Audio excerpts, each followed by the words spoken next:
Hello, welcome back to my channel. Now, recently I've been seeing the question, why is Nico Gonzalez not playing, floating around?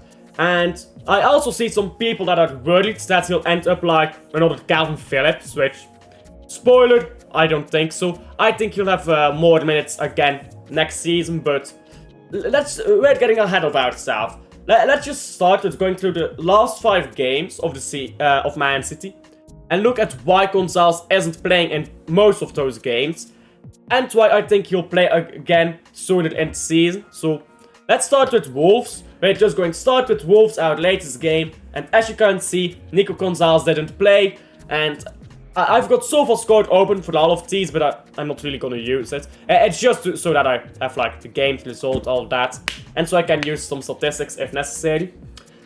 So Wolves. Against Wolves, I think we had a lot of experimentation going on.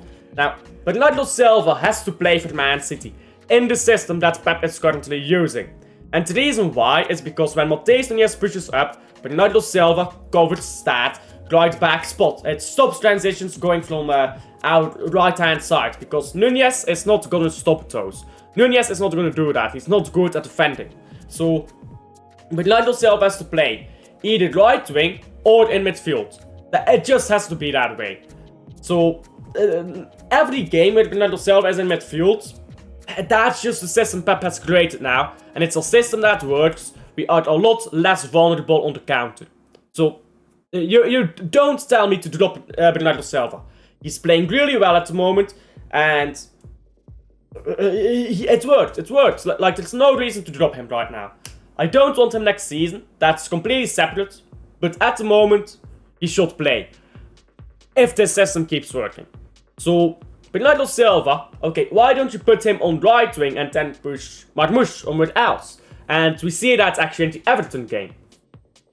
I believe that Wolves is a different game entirely to look at. Because think about this.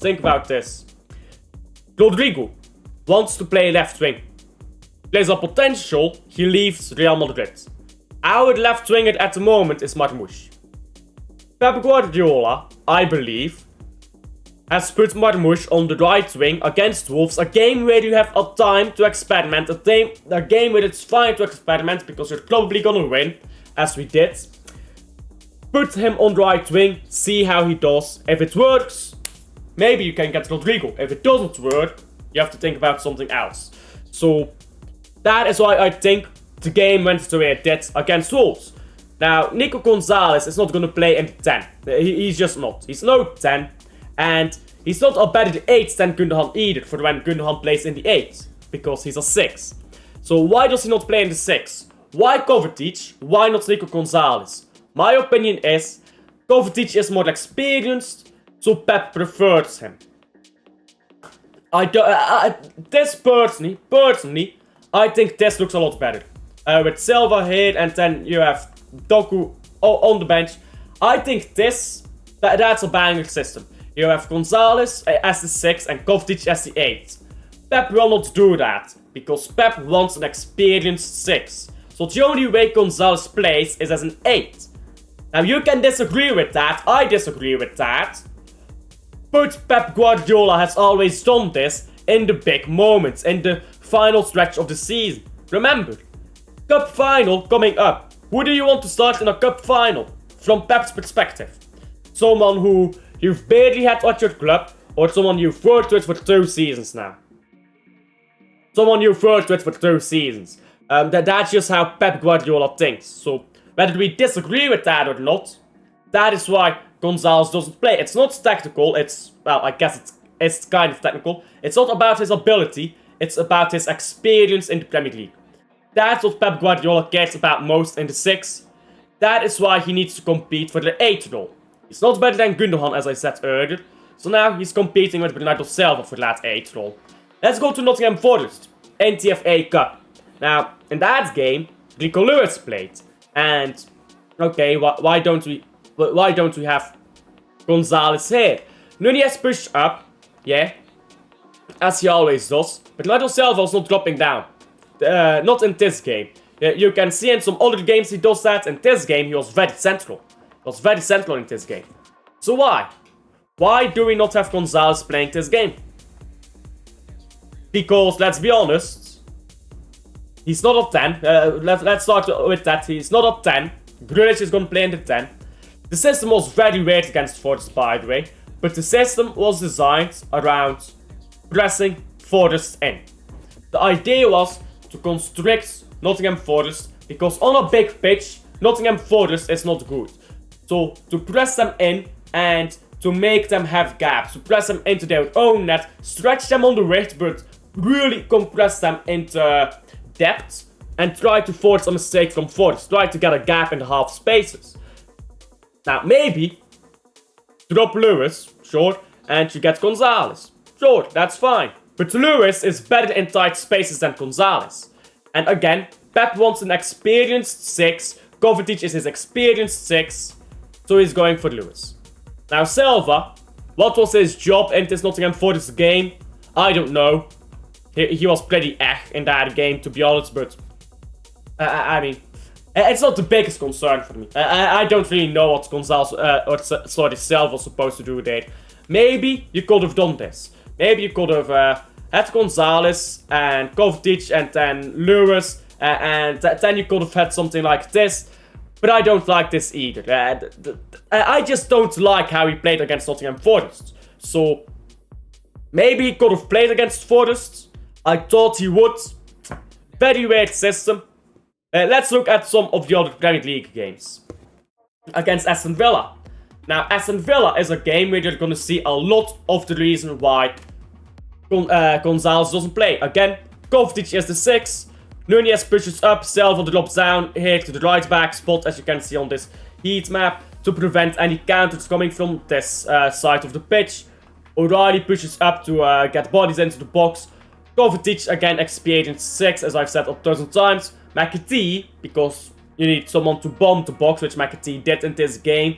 And he also did that against, Crystal Palace. So, that's why he didn't play against Aston Villa. Then you have Everton. And Everton, he actually played. He started against Everton. Now, this is a very low rating, but we need to understand that rating. We need to understand how SofaScore and these rating apps give a rating. They give a rating based on what actually happened.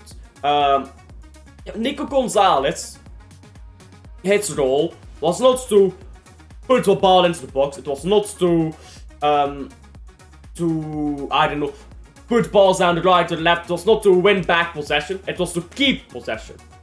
And Nico Gonzalez did that in this Everton game. I think he played quite well. We had possession for most of the game. So I think this was a good game by Nico Gonzalez. But when he was substituted off, Kovacic played very well. In the 6. And scored. And what does Nico Gonzalez not do? Score.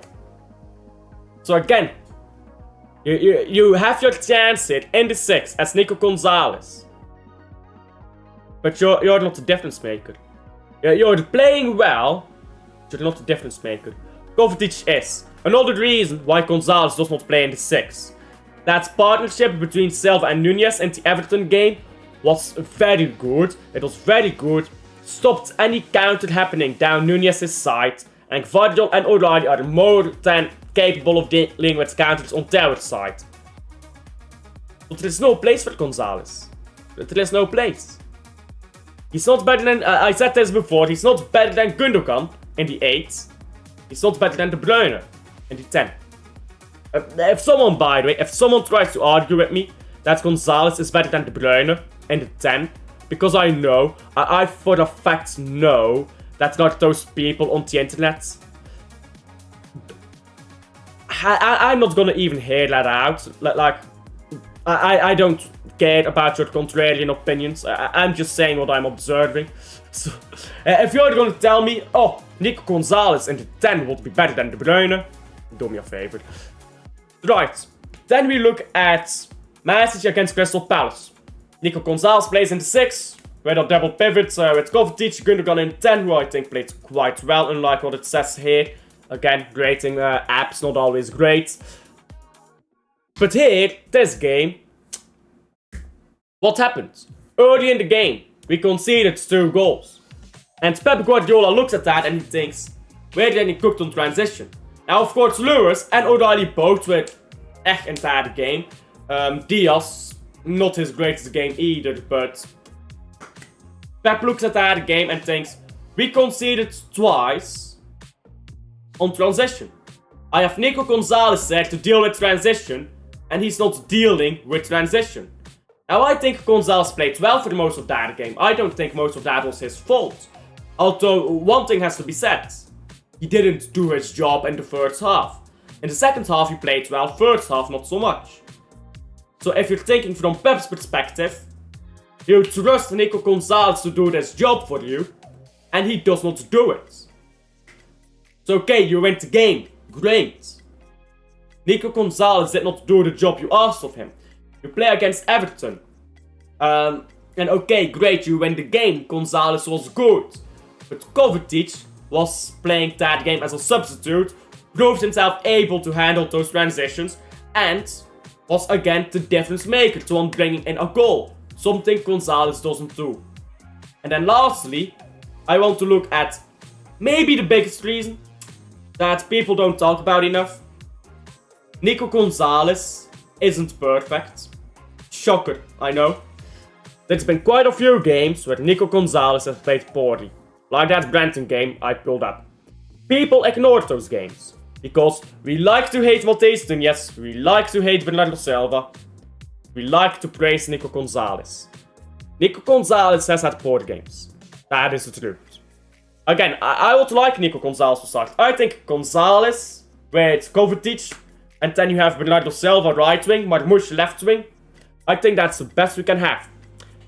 Matheus Nunes right back, by the way. If Matheus Nunes is not right back, no point in having that right winger Silva. Then you can drop Silva. Because they're only together to accommodate each other, to help each other, as we saw against Everton again. Go look at that first goal, I believe, where Bernardo Silva is instructing Matheus Nunes when to make his run. Go back, watch that. So, no point in playing Silva, right, when you don't have Matheus Nunes starting.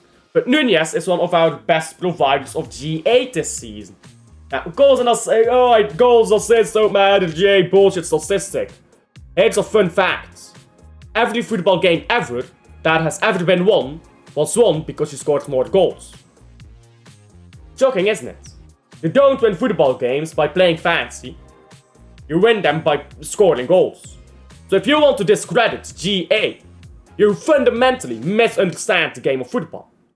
GA is the most important thing about football. Now, it's not the only thing. If you bring a bunch of GA, but your team loses all control and you lose every game because you do fuck all other than GA, you're worthless. If you have nothing in GA to you, and you're not defending great, you're not passing great, and you're also worthless. Everything around football revolves around getting goals. Nico Gonzalez keeps his control. Control is something Pep wants, because control is how you get goals. According to Pep. But not if you do it incorrectly. If you have control, but you just pass the ball left, right. Okay, you might look good. They might say, you can't get the ball off this guy. At the end of the day, you need a goal. And Pep Guardiola, I believe, has decided we need to score more goals. On transition, Nico Gonzalez is not as solid as some people in the fan base would like to make me believe. I will drop Gonzalez. Because I also trust Kovacic more, he's more experienced. Gonzalez will play. Gonzalez will play in the future. I think he'll play against Southampton, for example. When Rodri is back, a lot of people have this concern. When Rodri is back, Gonzalez is gone. Rodri, when he comes back, is back from a hamstring. An ACL.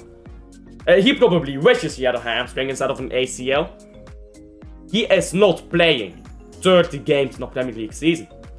I can tell you that much. You know who's playing those games where Rodri isn't?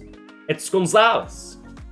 Because otherwise Gonzalez doesn't get minutes, and Pep knows he needs players with minutes. Next season, we should be in a better position. We should not be in a position at this point in the season, next season, where we need to win every game to get top 5. We may have already won the title at this point next season. So then, you've won the title. What do? You throw on all your other players and you let them ball out. So, there's a lot of different reasons why Gonzalez doesn't play right now. I don't think he's permanently benched. And maybe that's just too happy clapper, too happy positive for me. I don't mind. I don't mind if Nico Gonzalez does not play another game until the end of the season. We don't need him right now. We really don't. And if he wants to play more minutes and he wants to fuck off, okay, great.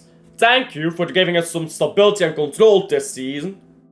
Until we figured out how to have that without you. Now we'll sell you off. Great. That's really not our concern. As long as we get a good replacement again. He's no Calvin Phillips. There's a big difference between him and Calvin Phillips in ability and attitude and all of that.